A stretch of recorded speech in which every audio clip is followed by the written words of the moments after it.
안녕하세요. 금요사건 파일 디바제식합니다. 2022년 1월 21일 천안경찰서 앞에 20대 남성이 이끌려 나오자 수많은 기자들의 카메라 플래시가 터지면서 주목을 받게 됩니다. 이때 취재진들이 막 소리쳐요. 마스크 벗을 생각 없으신가요? 그러자 남자는 안 돼요. 단호히 대답했어요. 또 유가족에게 할 말 없으세요? 라는 질문에 아주 무성의한 태도로 죄송합니다. 라고 말합니다. 그 외 뭐 나머지 질문에도 모르겠다, 아니다, 단답형으로 일관하더니 이 남성이 심지어 비아냥거리는 듯한 미소까지 지어 보입니다. 남성의 정체는 1994년생인 27살 조현진. 천안시의 한 원룸에서 동갑내기 여자친구 A씨를 살해한 혐의로 체포되었습니다. 참고로 그는 2022년 새해 들어서 처음으로 신상이 공개된 범인이었죠. 범행이 유독 잔혹했기 때문에 법원이 신상 공개를 결정한 건데요. 아니 게다가 언론에 비친 태도 또한 죄책감이라고는 전혀 찾아볼 수 없어서 더 큰 충격입니다. 이러면 국민들은 더 분노하죠. 이후 청와대 국민청원 게시판에는 조현진의 엄벌을 촉구하는 글이 우후죽순 올라왔습니다. 특히나 피해자 동생이라고 밝힌 글쓴이가 이 사건의 끔찍함을 낱낱이 고발했는데요. 그중엔 이런 안타까운 내용도 포함되어 있었죠. 조현진은 언니의 몸에 피가 단 한 방울도 남지 않도록 만들었습니다. 2022년 1월 12일 밤 9시 40분 천안시 서북구 성정동에 위치한 주택가에서 한 남자가 다급히 도망치는 모습이 CCTV에 포착됩니다. 얼마 지나지 않아서 요란한 사이렌 소리가 울렸고 경찰차가 가정집 앞에 멈췄죠. 그리고 잠시 후 이 원룸 화장실에서 칼에 찔린 여성이 발견됩니다. 그녀는 이곳에 거주하던 27살의 여성 A씨, 즉각 병원으로 옮겨졌지만 안타깝게도 치료를 받던 중 사망하고 말았죠. 경찰은 CCTV에 포착된 남성이 A씨를 살해했다고 판단, 즉각 그의 소재를 파악합니다. 사건 발생 약 4시간이 지난 13일 새벽 1시 인근 오피스텔에 숨어있던 조현진이 긴급 체포됐습니다.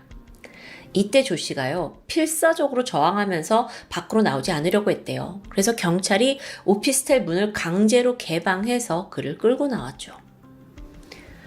이 조현진, 그의 범행은 여자친구로부터 이별을 통보받은 게 계기였습니다. 인근 편의점에서 흉기를 구입하고 무작정 A씨의 원룸으로 찾아갔어요. 그런데 당시 A씨의 집에는 한 사람이 더 있었죠. 바로 잠시 이 딸이 사는 곳을 방문했던 A씨의 어머니입니다. 어머니를 조현진이 딱 마주했거든요. 그러자 제 짐 좀 찾으러 왔어요 라는 핑계를 댑니다.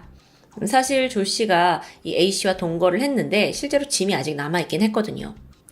그렇게 집 안으로 들어온 조현진은 A씨 어머니에게 제가 마지막으로 좀 할 말이 있어서요 라고 말을 했고 이후 A씨를 끌고 화장실로 데려가요. 이때 어머니는 당연히 걱정스럽죠. 하지만 두 사람의 마지막이기도 하고 또 가족이 지금 한 공간 안에 같이 있는데 행여나 끔찍할 일이 발생할 소냐 이렇게 꿈에도 생각하지 못했습니다. 두 사람은 화장실 문을 걸어 잠근 채 이런저런 이야기를 하는 듯 했습니다. 그 사이에 A씨의 어머니는 이 조현진의 짐을 싣고 갈 이삿짐 센터를 알아주고 있었어요. 그러다 잠시 후 조현진이 화장실에서 잠깐 나와요. 그리고 물을 마시고 A씨 어머니에게 태연히 말을 걸었죠. 잠시 후 그가 다시 화장실에 들어갔는데 갑자기 비명이 들렸습니다. 그러더니 엄마! 경찰에 신고해! 나 죽어! 이 소리를 들은 어머니가 놀라서 화장실 문을 먼저 열려고 했어요.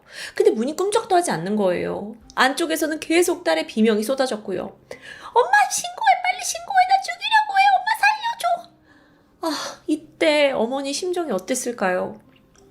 떨리는 손으로 간신히 경찰에 신고를 했고 이후에 막 문을 두드리면서 당장 문을 열라고 소리쳤죠. 잠시 후 화장실 문이 벌컥 열렸습니다. 거기서 나온 조현진은 어머니 밀치고 그대로 도주했어요. 그리고 안에는 딸 A씨가 피투성이가 된 채 쓰러져 있었습니다. A씨는 흉기로 복부를 수차례나 찔린 상태였어요. 이 양손에는 공격을 막다가 생긴 방어흔이 나왔고요. 어머니는 막 피가 흐르는 딸의 배를 꼭 누르면서 신고를 합니다. 그런데 아무리 지혈을 해도 피가 멈추지 않는 거예요. 그래서 이상해서 몸을 좀 자세히 살펴보니까 옆구리 쪽이 칼로 난도질 되어 있었습니다. 거기서 피가 철철 새어나오고 있었고요. 그게 덩어리가 돼서 화장실 바닥을 가득 적셨을 정도죠. 잠시 구급대원들이 도착을 해서 A씨를 급히 병원으로 싣고 갑니다. 하지만 과다출혈로 인해 A씨의 몸 안에는 이미 피가 거의 남아있지 않은 상황이었습니다. 너무 끔찍해요. 그리고 이걸 어머니가 있는 상황에서 벌어졌다는 게 저는 너무 가슴 아파요. 그런데 여러분, 경찰 조사 결과 충격적인 사실이 더 드러납니다. 사건 당일 어머니가 굳이 이 딸의 집에 와 있었던 이유가 있더라고요. 그게 다름 아니라 범인 조 씨가 미리 연락을 했기 때문이에요. 어머니는 대구에 살고 계셨는데 전화를 해서는 조현진이 저 따님의 남자친구인데요. 지금 상황이 좀 심각합니다. 라면서 이 A씨가 감정적으로 많이 불안하고 또 돈을 흥청망청 써서 빚도 많고 그러니까 얼른 천안으로 올라와서 딸이 좀 바른 길로 갈 수 있도록 조언해달라고 말했던 거예요. 이 모든 건 물론 거짓말이었죠. 얘가 이렇게 악랄합니다. 그럼 이 두 사람은 도대체 어떻게 만났느냐? 2021년 10월 카카오톡 오픈 채팅을 통해 조 씨와 피해자 A씨가 만났습니다. 이게 사건이 일어난 게 사실 다음해 1월이니까 만난 지 겨우 3개월 만이에요. 당시 조현진은 별다른 직업도 돈벌이도 없었고요. A씨는 반면에 직장인이었습니다. 둘의 관계가 깊어지자 조현진은 A씨의 원룸에 들어와서 동거를 시작해요. 사실상 돈 안 버니까 A씨한테 얹혀 사는 처지죠.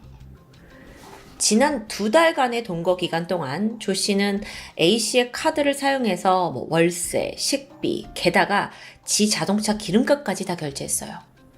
이게 이렇게 되면 A씨로서는 금전적으로 부담을 느끼죠. 그래서 좀 헤어지고 싶다는 의사를 몇 번 비추기도 했습니다. 근데 조현진은 전혀 그럴 생각이 없어요.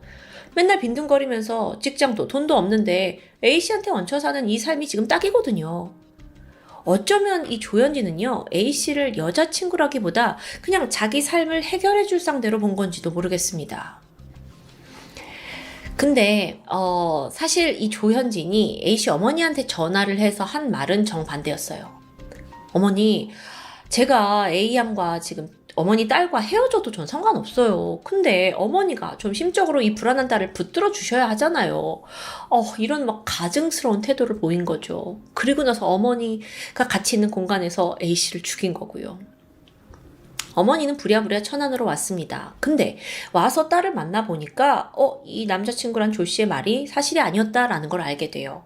그리고 딸은 이미 이별을 굳게 결심한 상태였고요. A씨는 조 씨에게 연락을 해서 너 이제 우리 집에서 나가라 라고 요구를 했어요. 그리고 그가 알겠다고 대답을 하고 잠시 후에 짐을 빼러 가겠다고 알렸죠. 그러는 사이 흉기를 구매한 거고요. 사건 당일 저녁 9시 조 씨는 원룸을 찾아왔고 이때 끔찍한 살인사건이 발생했습니다. 검거된 조현진, 그는 예상했지만 여전히 우발적인 살인을 주장합니다. 겁을 주면 다시 만나줄 줄 알았다. 내가 흉기를 들고 간 건 위협을 하려고 했던 거지 죽이려던 건 아니다. 참 이거 너무 뻔한 시나리오죠. 물론 사실이 아닙니다. 흉기 미리 사간 것부터 이건 우발적인 살인이라고 할 수가 없거든요. 결국 나중에 검찰에 가서는 말을 바꿔요. 이별을 통보받고 증오의 마음이 들어서 살해하기로 마음먹었다는 걸 자백하게 되는데요. 결국 조현진은 1심에서 징역 23년, 보호관찰 5년을 선고받습니다.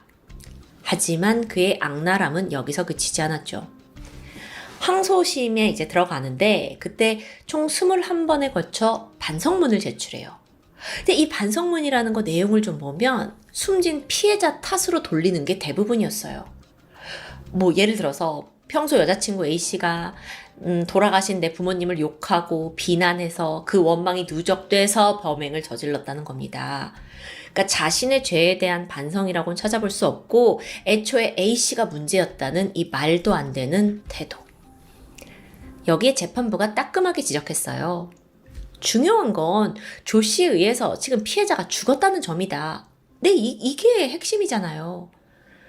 그리고 그가 진정으로 반성하고 사죄하는지 의문이 든다고도 재판부가 언급을 했죠. 그 결과 조현진에게는 징역 30년형이 선고됩니다. 이건 유기징역으로서는 국내에서 최고 형량에 해당합니다. 무엇보다 1심의 23년보다 7년이 더 늘어났고요. 조현진은 상고를 포기했고 그렇게 형은 확정되었습니다.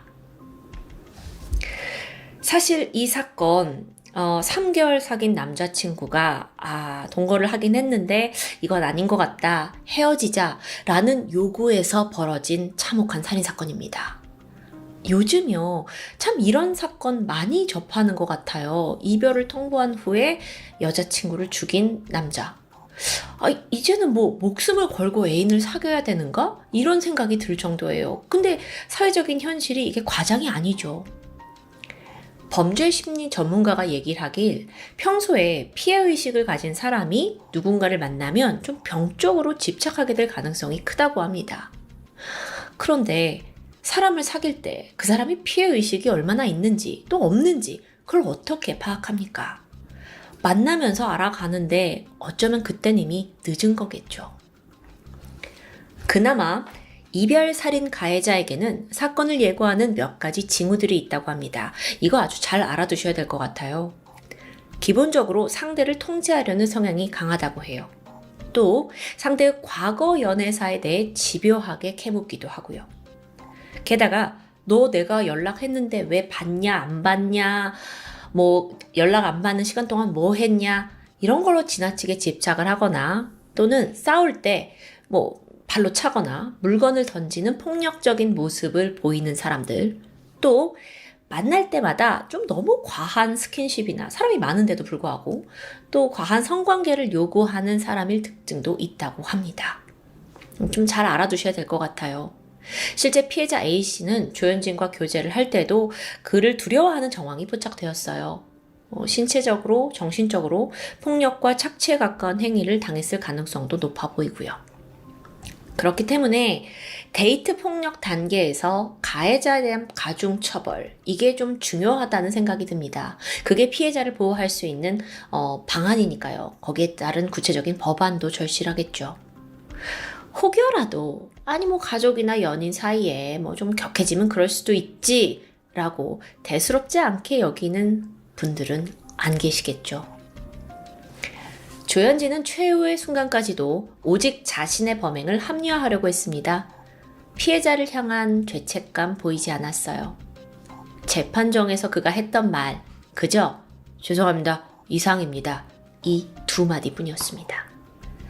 이러한 조 씨의 안하무인적인 태도에 유가족들은 사실 한 번 더 상처를 받는 거예요. 무너져 내리고요. 특히나 딸의 죽음을 코앞에서 목격한 어머니의 심정, 너무 비통하죠.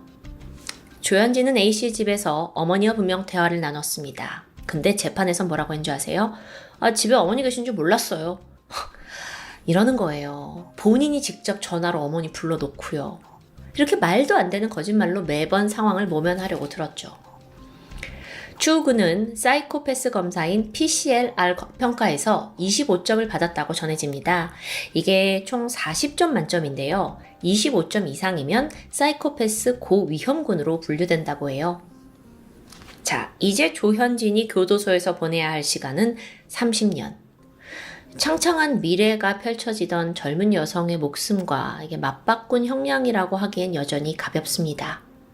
반면 딸을 잃은 어머니는 얼마나 오랫동안 슬픔과 고통에 빠져 있어야 할까요? 삼가 고인의 명복을 빌겠습니다. 지금까지 금요사건 파일 디바제식합니다.